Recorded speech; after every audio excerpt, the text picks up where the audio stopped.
Hello, I wanted to give you a little slideshow presentation talk about the F word, which is not that F word that you might think it is in talking about romance novels, but instead the F word, feminism.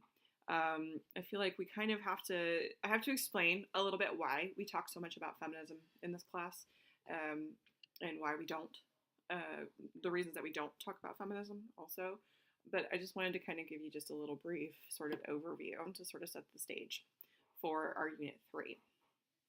You might know a lot of women in the media who are feminists or who say they are feminists, and some of them are Amy Schumer and Emma Watson, Beyonce, Lena Dunham, Amy Poehler. So you probably know who just about all those women are, if not all of them.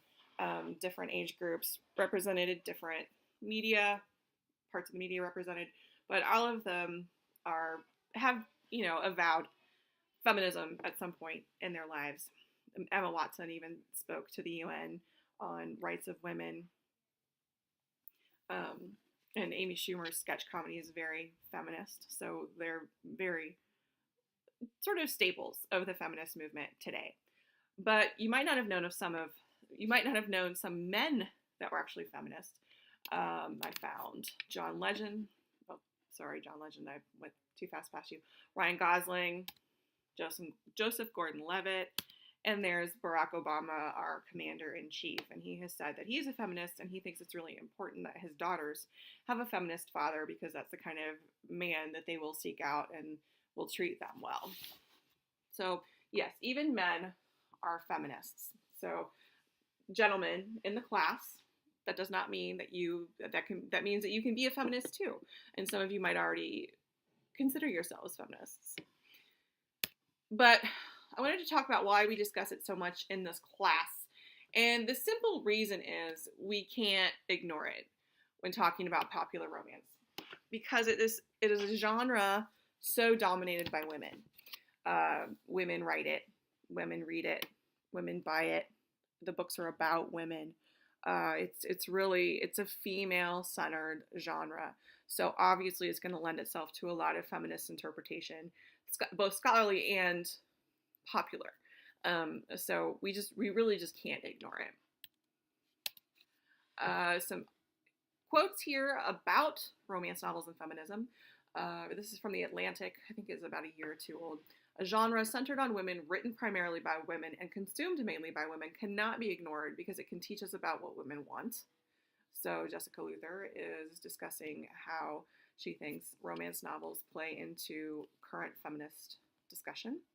And this is from the website Book Riot. It said, no other stories so relentlessly declare that women deserve the starring role in a story, that they are beautiful no matter what they look like, that they can be independent women and still find love, enjoy sexual pleasure without shame, and be rewarded for being their true selves. What's more feminist than that? And you'll see this thought echoed again next week when we read the Jennifer Cruzy article about defeating the critics. You'll see some of those same thoughts in her piece. Another reason why we discuss feminism is that it is actually one of the concepts that UD likes you to learn about, not feminism per se, but when developing their Common Academic Program and their Common Academic Program courses, of which English 200 is one, this is one of the objectives that they set, and that is to develop and demonstrate intellectually formed, appreciative, and critical understanding of multiple others marked by class, race, gender, ethnicity, religion, and it goes on from there. This is number 3. If you look at their habits of student learning, habits of inquiry, student learning out objectives. It's a lot to say, but that's what it is. That's number 3 in there. So UD actually wants you to look at these sort of marginalized people, of which women historically have been marginalized and considered a minority in a lot of ways. So, yeah, you can blame it on UD if you want to. No, I'm kidding. Don't blame it on them. But it's part of a well-rounded education to look at groups of other as they're considered. You might have heard that phrase before.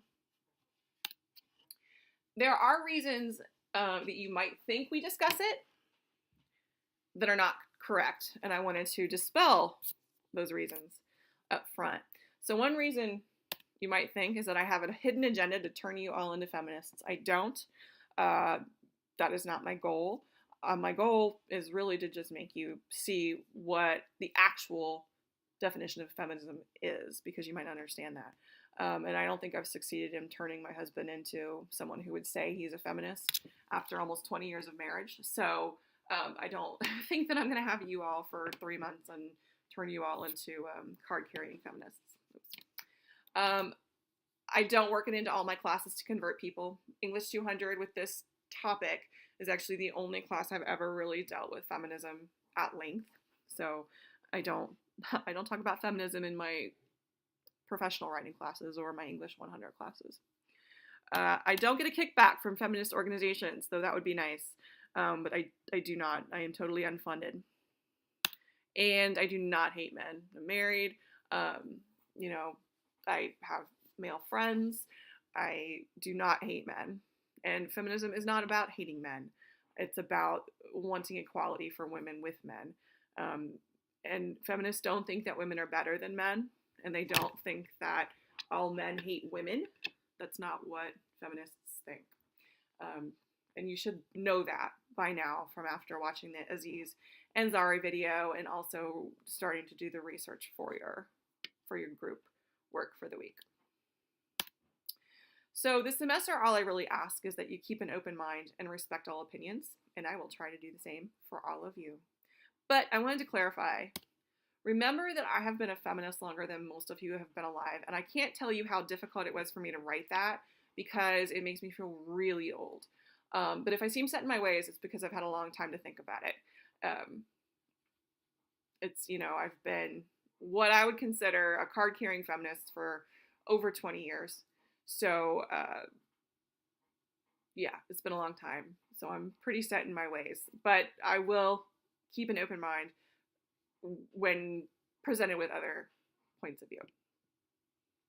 So speaking of my 90s riot girl feminist days, I leave you with a little collage, because if there's one thing that the 90s riot girl feminists love is our collage, like our mixtapes. I leave you with that. All of my wonderful 1990s feminist influences. So if you don't know who some of these people are, look them up. You will be in for a wonderful education. So thank you for listening, and good luck with the work this week. Thanks.